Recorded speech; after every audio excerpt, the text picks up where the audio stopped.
ఎన్నికల తర్వాత కొంత ప్రశాంతంగా ఉన్న షాద్నగర్ నియోజకవర్గ రాజకీయాలు ఒక్కసారిగా వేడెక్కుతున్నాయి. సంచలనం రేకెత్తిస్తున్న ఫోన్ ట్యాపింగ్ కుంభకోణం ఎఫెక్ట్ షాద్నగర్ అసెంబ్లీకి కూడా తాకింది. నియోజకవర్గంలో ఎమ్మెల్యే స్థాయి వ్యక్తులతో పాటు ఇతర నేతలు ఫోన్ ట్యాపింగ్ అయ్యాయని ఆరోపణలు వినిపిస్తున్నాయి. ప్రస్తుతం ఈ ఫోన్ ట్యాపింగ్ వ్యవహారం నేతల్ని ఉక్కిరిబిక్కిరి చేస్తోంది. విపక్ష పార్టీల నేతలకు సిట్ నుంచి విచారణకు హాజరు కావాలంటూ ఫోన్లు వెళ్తున్నాయట. ఈ ట్యాపింగ్లో ఇంకా ఎవరెవరు ఉన్నారు, ఇప్పటి వరకు ఏం జరిగింది, ఆ వివరాలేంటో ఈ స్టోరీలో చూద్దాం.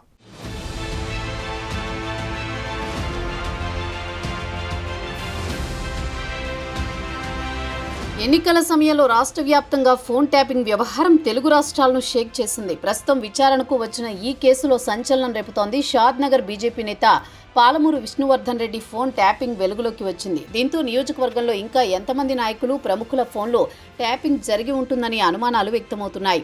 ముఖ్యంగా గత అసెంబ్లీ ఎన్నికల సమయంలో ఎమ్మెల్యే వీర్లపల్లి శంకర్తో పాటు స్థానికంగా వివిధ పార్టీలలో కీలకంగా ఉన్న నాయకులపైన కూడా ఫోన్ ట్యాపింగ్ జరిగి ఉంటుందనే డౌట్స్ వస్తున్నాయి.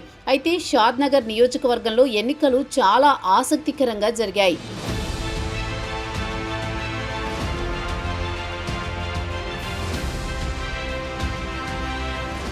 బీఆర్ఎస్ నుంచి 2014లో గెలుపొందిన ఎమ్మెల్యే అంజయ్య యాదవ్కు టికెట్ ఇవ్వగా కాంగ్రెస్ పార్టీ వీర్లపల్లి శంకర్కు టికెట్ ఇచ్చింది.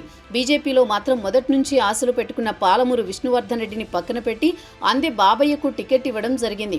ఇక బీఆర్ఎస్లో కీలకంగా ఉన్న మాజీ ఎమ్మెల్యే చౌలపల్లి ప్రతాప్ రెడ్డి, మాజీ జెడ్పీటీసీ శ్యామ్ సుందర్ రెడ్డి, సీనియర్ నేత కాశీనాథ్ రెడ్డి లాంటి వాళ్లు కాంగ్రెస్కు అండగా నిలబడి అంజయ్య యాదవ్ను ఎలాగైనా ఓడించాలని కంకణం కట్టుకున్నారు.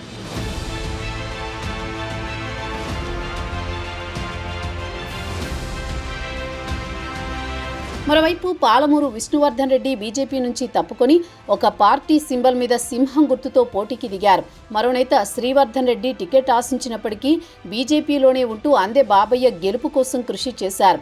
ఈ ఎన్నికలలో 7,123 పైచిలుకు ఓట్లతో ఎమ్మెల్యే వీర్లపల్లి శంకర్ విజయం సాధించగా 33,000 ఓట్లకు పైగా సాధించి పాలమూరు విష్ణువర్ధన్ రెడ్డి ఒక్కసారిగా వార్తల్లోకెక్కారు. బీజేపీకి 8,000 పైచిలుకు ఓట్లు మాత్రమే రావడం గమనార్హం. ఒకవేళ బీజేపీ పీవీఆర్కు టికెట్ ఇచ్చి ఉంటే ఖచ్చితంగా గెలిచి ఉండేదనే వాదన వినిపించింది.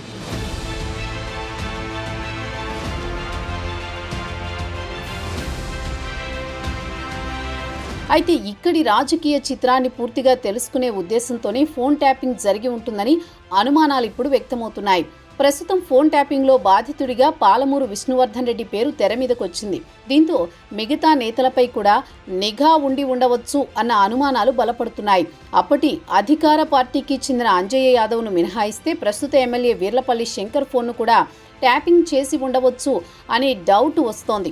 ఈయనతో పాటు ఎన్నికల్లో ఆయనకు సహకరించిన మాజీ ఎమ్మెల్యే ప్రతాప్ రెడ్డి, మాజీ జెడ్పీటీసీ శ్యామ్ సుందర్ రెడ్డి, కాశీనాథ్ రెడ్డి, తాండ్ర విశాల లాంటి నాయకుల ఫోన్లను కూడా ట్యాపింగ్ చేసి ఉండొచ్చన్న టాక్ వినిపిస్తోంది.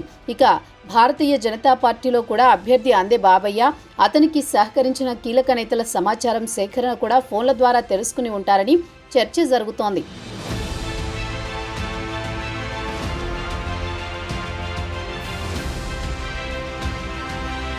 స్థానిక సంస్థల ఎన్నికల నోటిఫికేషన్ మరికొన్ని రోజుల్లో వెలువడనుంది. దీంతో ఇప్పుడు షాద్నగర్ నియోజకవర్గంలో ఫోన్ ట్యాపింగ్ వ్యవహారం కీలకంగా మారింది. పీవీఆర్ ఫోన్ ట్యాపింగ్ వ్యవహారంతో రచ్చరచ్చ అవుతోంటే ఈ ట్యాపింగ్లో ఇంకా ఎవరెవరున్నారు అన్న ప్రశ్న షాద్నగర్ సోషల్ మీడియాలో వైరల్గా మారింది. దీంతో ఎమ్మెల్యే వీర్లపల్లి శంకర్ ఫోన్ ట్యాపింగ్పై అనుమానాలు వ్యక్తమవుతున్నాయి. ఇప్పటికే బీఆర్ఎస్ పార్టీపై ఫోన్ ట్యాపింగ్ వ్యవహారం కీలకంగా మారింది. దీంతో స్థానిక సంస్థల ఎన్నికల్లో వారి అభ్యర్థుల విజయంలో ప్రజలు ఎటువంటి తీర్పు ఇవ్వబోతున్నారో తెలియాలంటే మరికొన్ని రోజులు వేచి చూడాల్సిందే.